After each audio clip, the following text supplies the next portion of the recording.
Hi everyone, this is Dr. Nitin Choda, and in this important episode of Ignition Time, I'm going to talk to you about the future of the stimulus talks and where things stand right now. And I believe what could be the future of our country economically because of the recent announcement from Vice President Joe Biden about the selection of his running mate, Kamala Harris. So I'll be discussing the implications of that with regards to the future of our economy.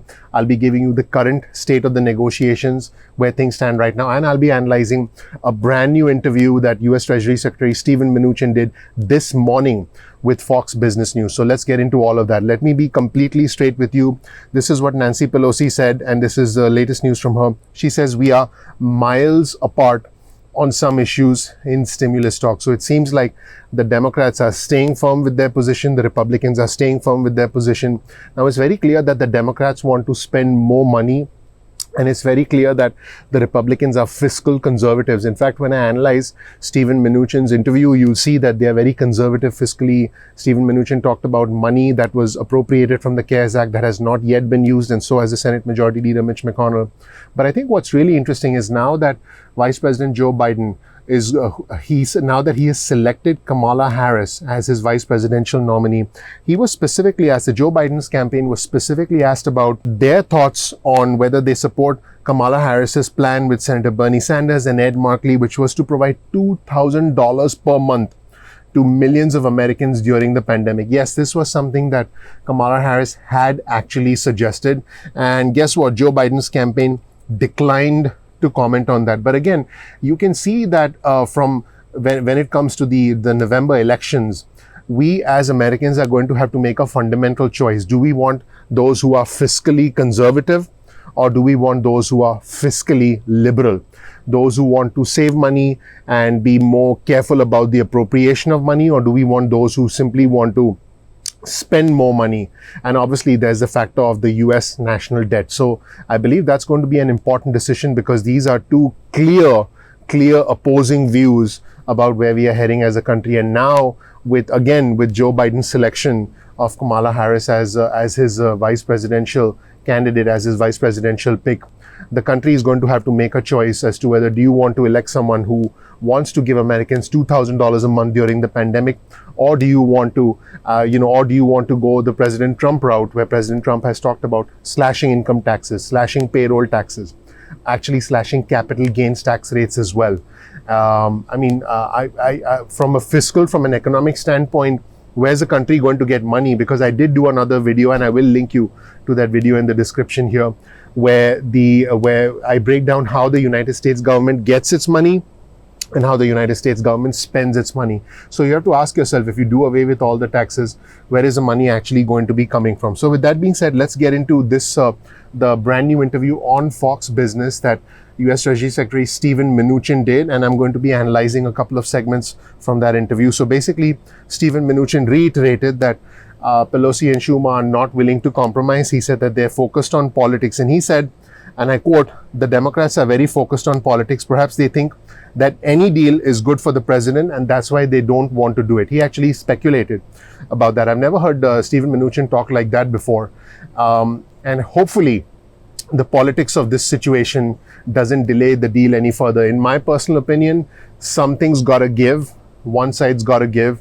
One side has to give for the future of the country, because from an economic standpoint, from an unemployment standpoint, we are at a very, very, very precarious stage right now. And I know you watching my viewer, you understand that. So there are a lot of people who need help. Although the economy is gradually reopening, but we are at this sort of precipice where we have the opportunity to help those who need it the most. And hopefully this is about helping people and not about politics, regardless of whether you're red or blue. I've mentioned this before. I'll never get sick of saying it. For me, it's not about the red or the blue. It's about the red, white, and blue. I'm not Democrat. I'm not Republican. I'm American. So Mnuchin also said we agreed on money for schools, money for childcare, money for small businesses, second payments for the Paycheck Protection Program. And that money is running out. The Paycheck Protection Program money is running out. By the way, it was an excellent program. The Paycheck Protection Program did help. So it did help retain jobs. So it needs to continue. And he said that more money for vaccines, hospitals. We even agreed to state and local aid, just not the ridiculous $1 trillion that they wanted. So that's what Steven Mnuchin said. And he said that because there was a gridlock, that's why they recommended to the president to move ahead with executive action. Let's watch exactly what Stephen Mnuchin had to say this morning on Fox Business. Americans are dying. It would serve the nation better if the Democratic leaders would act like it's a crisis. Joining me right now over the phone is Treasury Secretary Stephen Mnuchin. Mr. Secretary, it's always a pleasure. Thanks very much for being here. Maria, great to be with you as well. Of course, the president did sign several executive orders to make sure the stimulus keeps on flowing for the American people. But can you tell us where the disagreement was with the Democrats and why a deal couldn't get done last week? Well, Maria, Mark Meadows and I left the meeting on Friday, and it was clear to us that Nancy Pelosi and Chuck Schumer were just not willing to compromise. And as a result of that, we walked out, we called the president and said, look, it's time for you to move forward with executive action. And those executive action, they're very important. It's not everything we can do with legislation, but he guaranteed that there's unemployment benefits that will go to the states. But, my view on a negotiation is you agree on the things that you can agree on, pass legislation that's good for the American public, and then come back always for another bill. And I think the Democrats are very focused on the politics. Perhaps they think that any deal is good for the president, and that's why they don't want to do it. But we agreed on money for schools, money for child care, money for small businesses, second payments on the PPP for businesses that have been particularly hard hit, more money for vaccines, hospitals.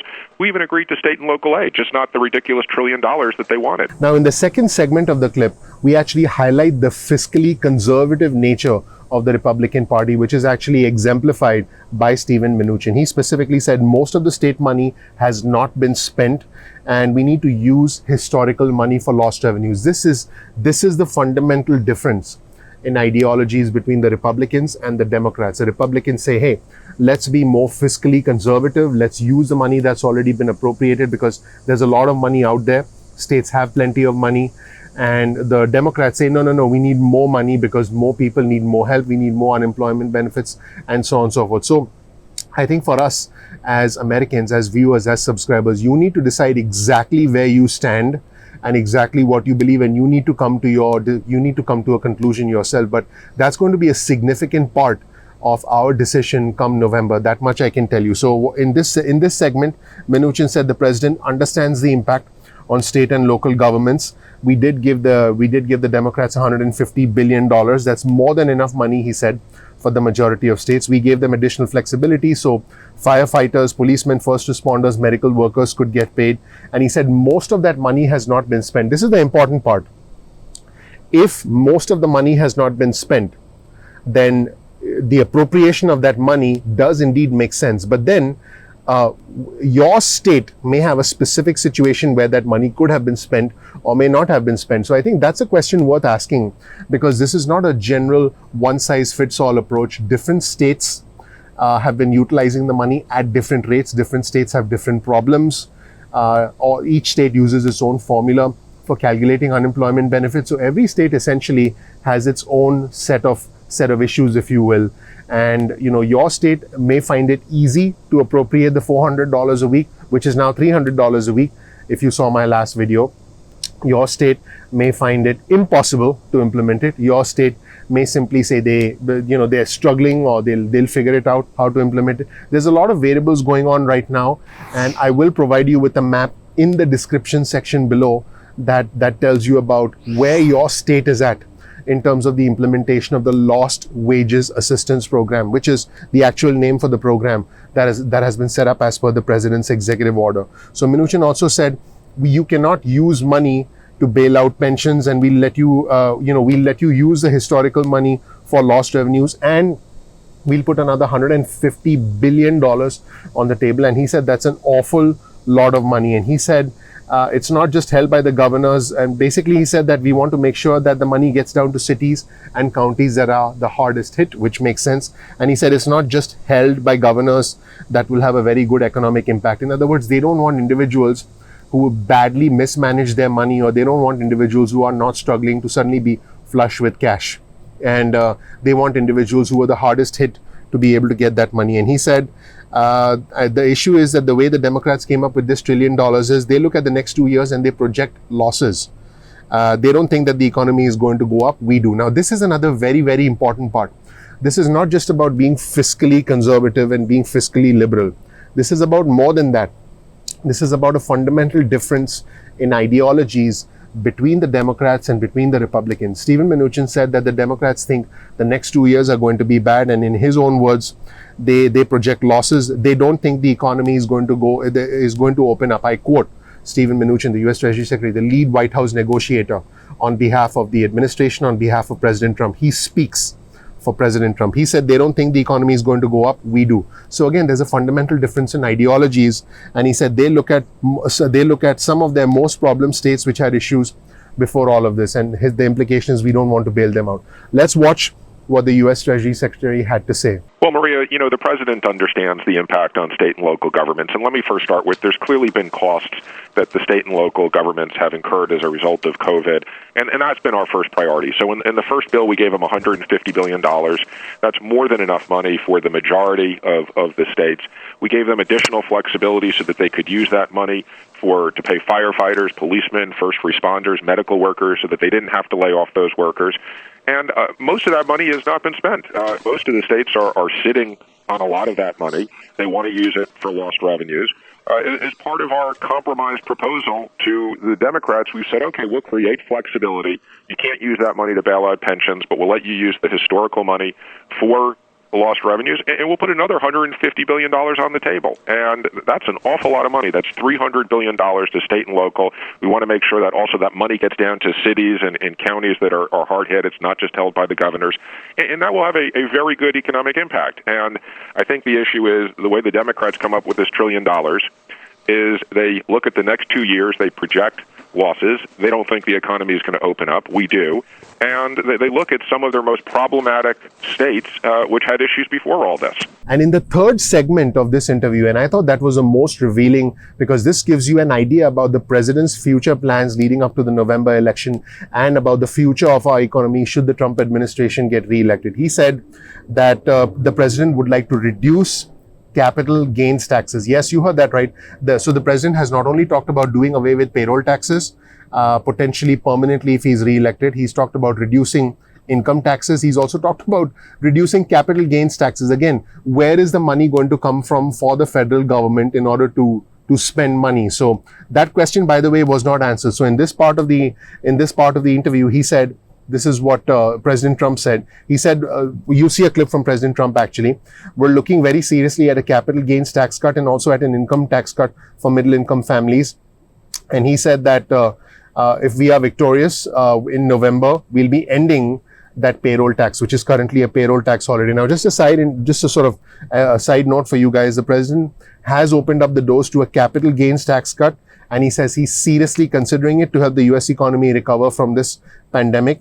And he said that we're looking at also considering a capital gains tax cut, which would create a lot more jobs. He did say that elsewhere. He said, so we are looking very seriously at a capital gains tax cut and also an income tax cut for middle income Americans. Now, just to be clear, I want to be very clear so that viewers and subscribers of Ignition Time understand this. The president cannot use executive authority to slash the 20% long-term capital gains tax rate for certain individuals without Congress. I just want to be clear. The president cannot use executive authority to slash the 20% long-term capital gains tax rate for certain income brackets without Congress. But what he can do is he can bypass Congress and he can lower that tax by indexing the gains to inflation.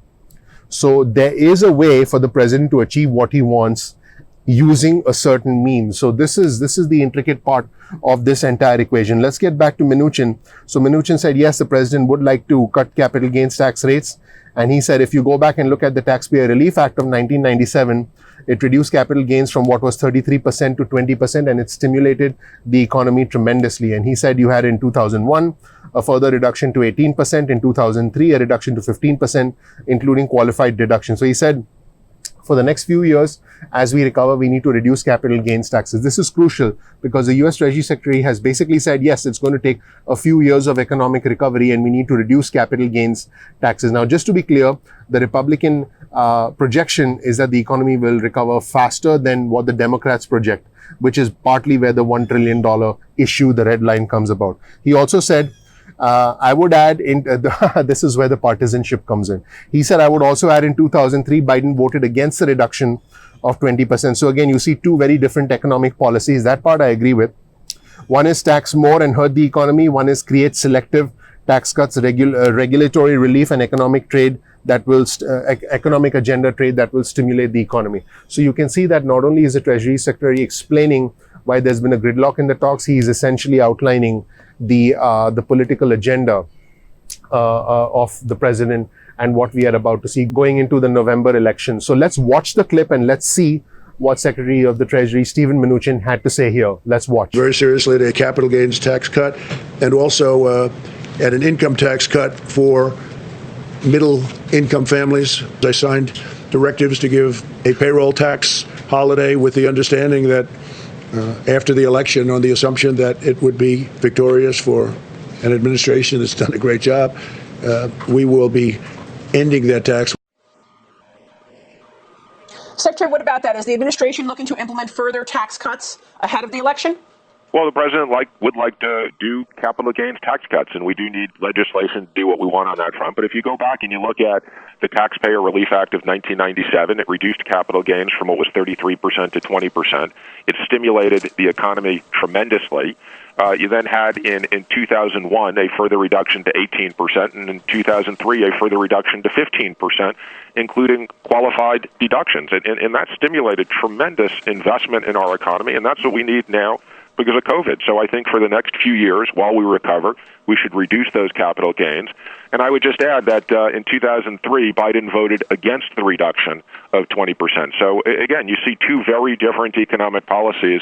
One is tax more and hurt the economy. One is create selective tax cuts, regulatory relief, and an economic agenda of trade that will stimulate the economy. That was it, everybody. Key insights from the U.S. Treasury Secretary about the current state of the negotiations, where things stand now, the fiscally conservative nature of the Republicans, the approach of the administration, the gridlock with Nancy Pelosi, and also the objective of the administration to reduce income taxes, to reduce capital gains taxes, to maybe make the payroll tax holiday, and right now it's a holiday, to possibly make it permanent, and how that will essentially lead to a standoff, a showdown, if you will, leading up to the November elections. Thank you so much for watching. I do appreciate you watching. If you learned something new, please click the like button. Please subscribe if you haven't subscribed already. And also please enable notifications so you get instant updates from me going forward. If you want to get a text message from us, get your cell phone out, type out the word ignition or type out the word time and send that text message to 70,000.